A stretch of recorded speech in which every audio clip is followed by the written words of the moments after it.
I'm Emily Carter, and Pinewood Hollow, with its whispering pines and craggy Colorado mountains, is the only place I've ever called home.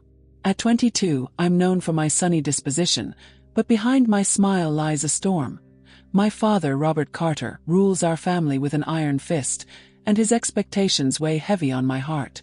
Today, the late October sun bathes my bedroom in golden light, and I'm pacing restless when my best friend, Sophie Miller, bursts in, her eyes bright with mischief. "The weather's perfect, Emily," Sophie says, spinning around my room. "Let's go hiking in the hollow." Her enthusiasm is infectious, but I can't shake the heaviness in my chest. I sit on my bed, forcing a smile, and she stops, her brow furrowing. "Okay, spill it. How do you stay so happy, Emily? I know how your dad is, how your family's intense. How do you do it?" Her words hit a nerve, but I pull her to sit beside me, my voice steady. "Everyone's got their struggles, Sophie. But why let them steal your joy? Troubles don't last forever, you know." I tap her head lightly, grinning, and she laughs, her worry easing. "You're too wise for your own good," she says, but her expression darkens. "I wish your dad saw you the way I do. He's so cold." My smile falters. Robert's disapproval is a constant shadow. His plans for my future never include my dreams. Sophie's anger on my behalf warms me, but I change the subject. "Your mom called, said she needs you home. Go or she'll worry." I nudge her playfully, and she leaves, promising to text later. Alone, I lock my door and grab my journal from my desk, pouring my fears onto the page. The words are my escape, my way of holding on to hope. I move to the large window, opening it to let the cool breeze in. The sunset paints the mountains red, catching my blonde hair in its glow. I stare out, my eyes empty, lost in thoughts of a life where I'm free. Downstairs, in the grand living room of our sprawling Pinewood Hollow mansion, Robert sits on a leather sofa with his younger brother, Michael Carter, and across from them are a man and woman with their son, Ethan Brooks. They're here to discuss a marriage arrangement, I later learn, though I'm oblivious for now. Robert's voice is firm, almost commanding. "I'd be honored if Emily becomes your daughter-in-law. I have no objections to this match." Michael, always the softer of the two, hesitates. "Maybe we should ask Emily first." But Robert cuts him off. "She'll be fine with it. I'm sure she'll be happy." His tone brooks no argument, and Michael falls silent, worry creasing his face. He knows Robert's stubbornness, and he's concerned for me. The deal is sealed without my knowledge, and soon Robert sends our housekeeper, Lily Harper, to fetch me. Lily's more than staff. She's been my confidant since Mom died. Her warm hazel eyes and gentle hugs a comfort through years of Robert's coldness. "Your father wants you downstairs," she says softly, her expression uneasy. I nod, sensing something's wrong but not yet understanding. In the living room, I see Ethan Brooks, his gaze unsettling, lingering on me in a way that makes my skin crawl. Focus on Robert, my voice flat. "You called for me." He stands, his face stern. "Your engagement to Ethan Brooks, our friend's son, is settled. That's why you're here." His words hit like a punch, my legs wobbling. Before I can react, Ethan steps forward, catching me by the waist. His grip too tight, too possessive. I pull away, my heart racing, but he doesn't let go. Anger surges, and I raise my hand, trembling, my eyes burning with unshed tears. Robert's face darkens. He strides over, spins me around, and slaps me hard across the face. The force sends me to the floor, my lip bleeding, my vision blurring. I look up at him, not surprised but shattered. His cruelty a familiar wound. Ethan smirks, stepping closer. "Let me handle her," he says to Robert, his voice sly. "She's my fiancée now." Robert nods and leaves with the others, abandoning me. Ethan grabs my wrist, dragging me toward a guest room. I struggle, my fear spiking, but his grip is iron. Inside, he locks the door, his eyes gleaming with malice. "You like to fight, don't you?" he sneers, pushing me onto the bed. "Let's see how you handle a real man." My heart pounds, terror clawing at me. I scan the room, spotting a glass pitcher on the nightstand. As Ethan looms closer, I grab it, smashing it against his head. He stumbles, clutching his skull, and I bolt, crashing into furniture in my panic, bruising my arms and legs. I reach my room, slamming the door and locking it, my chest heaving. Tears stream down my face as I realize Robert's willing to hand me to a monster like Ethan. If Mom were alive, she'd never let this happen. I want to scream, to cry, but I swallow it like always. Why does my father hate me? The question haunts me, unanswered. Then resolve hardens. I grab my backpack, stuffing it with essentials. Clothes, my journal, Mom's photo. The night's dark now, and I glance out the window. Taking a deep breath, I slip out, climbing down the balcony. My heart races with fear, but I have no choice. I reach the ground, unnoticed, and run from the mansion, not looking back. A figure watches from the shadows, smiling as I disappear into the night. I don't see them, my focus on escape. It's past 11, and I'm alone on a quiet road, hungry and exhausted, my face pale, my eyes heavy. I sit on a roadside bench, my body trembling. Then, a black SUV screeches to a stop beside me. Before I can run, masked men grab me, shoving me into the vehicle. I fight, but they're too strong, and the world fades as we speed away, my fate unknown. The black SUV speeds through the night, and I am trapped in the back seat, my wrists bound, a cloth gag muffling my cries. Pinewood Hollow's familiar pines blur outside the tinted windows, but I'm far from the safety of home. My heart pounds, not just from fear but from the sting of Sophie Miller's absence. She was my lifeline, my best friend, and now I'm alone, snatched from a roadside bench after fleeing my father's cruel plans to marry me to Ethan Brooks. The memory of Ethan's predatory grip and my father Robert's slap burns, but it's Lily Harper's worried eyes. My housekeeper, my almost mother, that haunt me most. She'd want me to fight, but right now I'm powerless. The SUV lurches to a stop after what feels like hours, my body aching from the rough ride. The masked men pull me out, their grips bruising. We're at a gated estate, its iron entrance looming like a prison. The driver flashes a card to a guard, and the gates creak open. I'm dragged into a grand hall, its marble floors cold under my sneakers. My gag is tight, my eyes blindfolded, but I sense the vastness of the space. The men stop and I hear footsteps, someone new. My blindfold is removed, and I blink, my vision adjusting to the dim light. Standing before me is a man in black, his face hidden by a mask, but it's the figure behind him that stops my heart. Sophie, her eyes red with tears, her hands bound. Sophie! I gasp as the man removes my gag. What are you doing here? Her gaze meets mine, filled with fear and something else. Anger, maybe betrayal. Please let her go. I beg the masked man, my voice cracking. She's got nothing to do with this. Sophie's voice trembles. Save me, Emily. I'm so scared. I just want to go home. Her words cut deep, a reminder of our bond, but the man snaps. Both of you shut up. He gestures to another figure, a younger guy, to take Sophie. I lunge forward, desperate. Please let her go. I'll do whatever you want, just don't hurt her. Her parents must be worried sick. My hands clasp together, pleading, tears streaming down my face. The man studies me. His eyes unreadable through the mask. You're worried about her, but what about your family? Won't they care? His question slices through me. I wipe a tear, shaking my head. Robert doesn't care. His betrayal proved that. The man watches me for a moment, then steps aside, pulling out a phone. I rush to Sophie, placing a hand on her shoulder, but she jerks away, her voice sharp. This is your fault, Emily. You and your dad. If I hadn't been your friend, I wouldn't be here. You've always been bad luck. Her words hit like a slap, worse than Robert's. I stare, frozen, as she glares at me, her face twisted with blame. Before I can respond, the man finishes his call and turns to Sophie. You can go, he says coldly. We never needed you. Sophie's face lights up, and she bolts without a backward glance, leaving me stunned.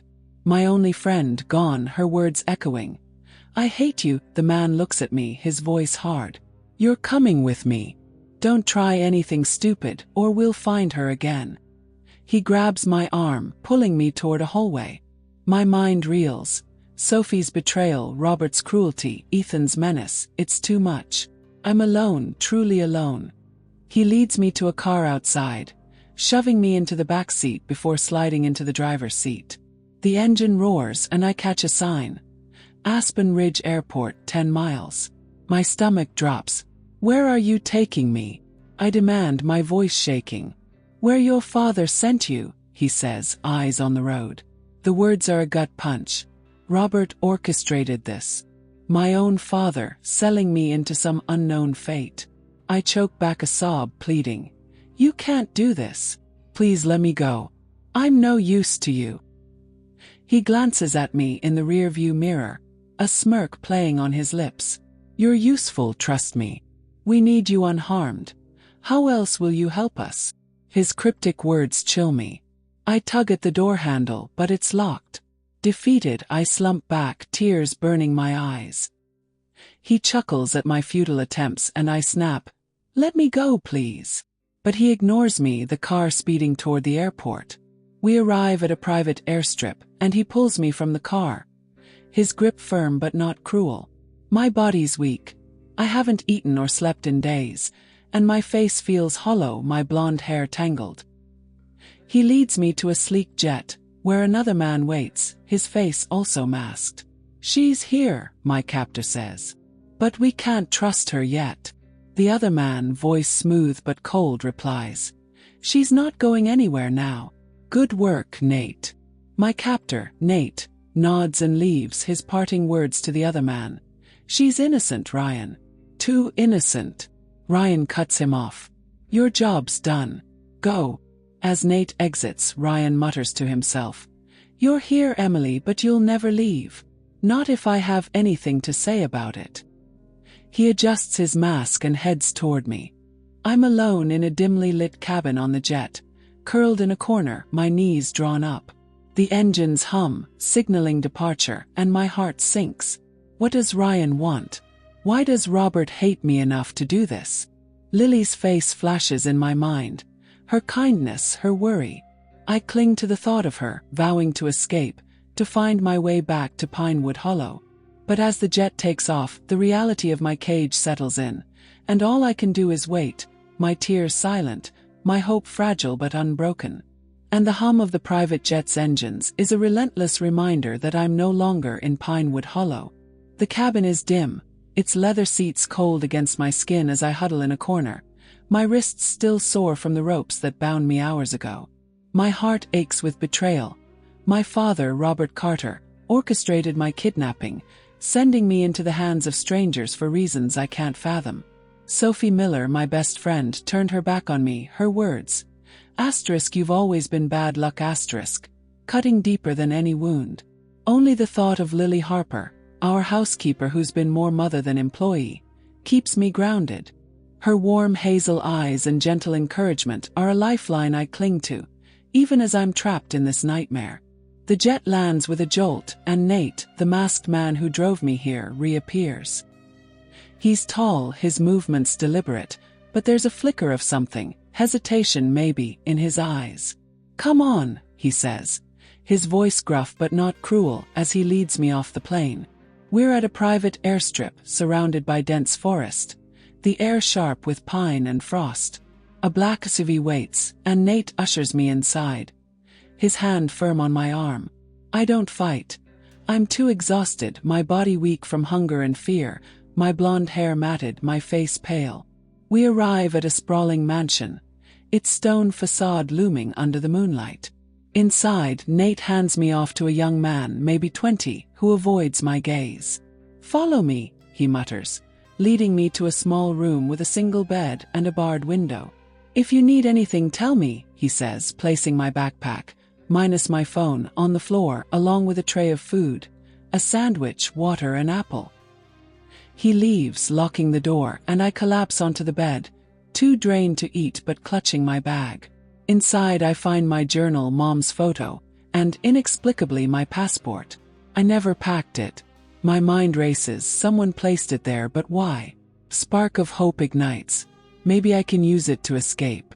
I open my journal, my hands trembling as I write. Asterisk, I don't know where I am, but I won't give up. Lily, you tell me to keep fighting. Asterisk, the thought of her stirs a warmth in my chest.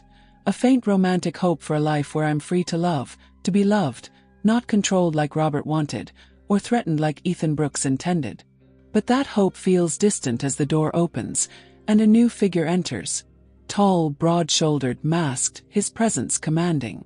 This must be Ryan, the man Nate spoke to. He switches on the light, his eyes studying me through the mask. I'm only going to say this once, he says, his voice low, controlled. Don't try anything clever. You're here for a reason, and fighting it will only make things worse. Your stuff's here, so behave, and it'll be easier for you. He gestures to my bag, his tone almost reasonable, but there's an edge that chills me. I stand, my voice shaky but defiant. Why am I here? I want to go home to Pinewood Hollow. I don't belong here. My words spill out loud with desperation. Ryan sighs, rubbing his temple as if my voice grates on him. I hate loud voices, he mutters, then fixes me with a hard stare. You're staying here, Emily. Get that through your head. I don't want to stay. I shout, my chest heaving. You can't keep me here. His jaw tightens and he steps closer, too close, his presence overwhelming. I back against the wall, my heart racing, but there's nowhere to go. He leans in, his voice a low growl. Lower your voice. No one's hurting you, so stop screaming. Stay quiet, do what I say, and you'll be fine. Understood? His eyes lock onto mine, intense, almost searching, and for a moment, I sense conflict behind his mask. I push against him, my hands shaking. Stay away from me. He grabs my wrists, pinning me to the wall. His grip firm but not painful. You're not listening, he says, his voice sharper now. I'm trying to be patient, but don't test me. He releases me, stepping back, and storms out, slamming the door. I slide to the floor, my breath ragged, tears streaming. His intensity unnerves me, but there's something in his voice. Not cruelty, but a strange restraint that confuses me. Alone, I grab my journal, my hands steadying as I write. Asterisk, he's dangerous, but there's something human in him. I'll find a way out. Asterisk, the passport catches my eye again, and a plan forms. You can't cage me, Ryan, I whisper, clutching it. I'll escape no matter what. I glance at the barred window, the night dark beyond. I need to wait for the right moment. Outside I hear voices, Ryan and Nate, arguing. She's too innocent, Nate says, his tone uneasy. This feels wrong. Ryan snaps. Just do your job. Their words fuel my resolve. Whoever Ryan is, whatever he wants, I won't let him break me. I think of Lily, her strength, and Sophie, despite her betrayal. I even think of Michael, my uncle, who seemed worried for me. There's a flicker of romantic longing. Not for anyone specific, but for a future where I'm free to choose my own path, to love without fear. The young man returns, leaving a blanket, and I wrap it around myself, my eyes on the passport. I'm getting out, I murmur, the words a vow. The night stretches on, and I wait, my heart pounding with fear and hope, ready to seize any chance to reclaim my life in Pinewood Hollow. The cold, sterile room in this unknown mansion is my prison, but my heart clings to the hope of Pinewood Hollow's rolling hills. The passport in my backpack, mysteriously included among my belongings, is my lifeline, a symbol of escape from the nightmare that began when my father, Robert Carter, betrayed me, arranging my marriage to the predatory Ethan Brooks and, worse, orchestrating my kidnapping. Sophie Miller's harsh words, calling me bad luck, still sting, but it's Lily Harper, our housekeeper and my surrogate mother, whose memory fuels my resolve. Her warmth, her belief in me, is the romantic ideal of love I hold on to. Not just romantic love, but the love of family, of freedom. As I sit on the narrow bed, clutching my journal, I know I have to act before Ryan, the masked man who controls my fate, breaks me. The night is quiet. The mansion's hall's silent except for the occasional footsteps of guards. My body aches from hunger and exhaustion, my blonde hair tangled, my face pale, but the passport in my bag sparks a plan. Ryan's words, his insistence that I'm useful and must stay unharmed, echo in my mind, cryptic and chilling. Why do they need me? His restrained intensity, the way he hesitated when I pushed back, suggests he's not as heartless as he seems. There's a flicker of something, guilt maybe, that I can use. I scribble in my journal. Asterisk Lily, you'd tell me to be brave. I'll get out for you, for me, asterisk. Soft knock startles me. The young man from earlier who brought my things slips inside. His eyes nervous. You need to eat, he says, gesturing to the untouched sandwich. Name's Tommy. If you try anything, I have to tell Ryan. His voice wavers, and I sense an opening. Tommy, I whisper. I just want to go home. You know this isn't right. He looks away, conflicted, but doesn't respond, leaving me alone again. I wait until the house grows still, the clock ticking past midnight. Slipping the passport into my jacket, I test the window's bars. Sturdy, but the lock is old. Using a hairpin from my bag, I work at it, my hands shaking. The lock clicks, and my heart leaps. I push the window open, the cold air biting my skin, and climb out, dropping onto the grass below. The forest surrounding the mansion is dark, but I run, my breath ragged, guided by moonlight. I don't get far. A flashlight beam cuts through the trees, and Ryan's voice booms. Emily, stop. I freeze, my heart sinking as he emerges, mask off now, revealing sharp features and stormy gray eyes. You're making this harder, he says, his voice low but not angry. Come back, or it'll be worse for you. I step back, clutching the passport. Why me, Ryan? What do you want? He hesitates, his jaw tight. Your father sold you out. He owes my boss. Big money, bad deals. Your leverage. His words confirm my worst fears, but his tone wavers, like he hates this as much as I do. I don't belong here, I say, my voice breaking. Please let me go. For a moment, his eyes soften, and I see the man behind the mask, a man trapped like me. Before he can respond, headlights flash, and a familiar voice calls my name. Emily! It's Lily Harper, her face pale but fierce, standing beside a police cruiser with Deputy Nate Sullivan, a Pinewood Hollow local who's known my family for years. Relief floods me, tears spilling. Ryan tenses, but Lily steps forward, her voice steady. Let her go, Ryan. You don't want this on your conscience. She knows him, how? Ryan's eyes flicker with recognition, and he lowers his hands, stepping back. Nate cuffs Ryan, reading his rights, while Lily pulls me into her arms. I've been looking for you, she whispers, her hug warm, maternal. Michael told me about the marriage, the kidnapping. I couldn't let you go. I sob, clinging to her. The love I've craved all my life wrapped in her embrace. She explains. Michael, my uncle, suspected Robert's dealings and tipped off Nate, who tracked the jet to this remote estate in the Rockies. Back in Pinewood Hollow, the truth unravels. Robert's arrested for his role in a money laundering scheme. His debt to a crime boss, Ryan's employer, leading to my abduction. Ethan Brooks, complicit in the deal, faces charges too. Ryan, revealed as a reluctant enforcer, cooperates with police. His conflicted gaze haunting me as he's taken away. I wonder if, in another life, his humanity could have led to something more, a fleeting romantic spark I can't dwell on now. Lily moves in with me, her presence healing the wounds of Sophie's betrayal and Robert's cruelty. We rebuild Sugar Pine Cafe, where I once laughed with Sophie, and I find purpose in helping others, my journal now filled with hope.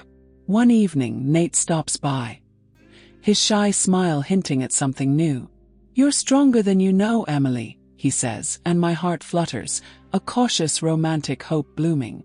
Lily nudges me, her eyes twinkling. You deserve this, she whispers. At a town festival, Pinewood Hollow's lights glow under the stars. Lily raises a glass, her voice warm. To Emily, who found her way home. I smile, tears of joy falling, Nate's hand brushing mine, Lily's love anchoring me. To Pinewood Hollow, I add, where shadows fade and love endures. The mountains echo our promise, and I know I'm finally free.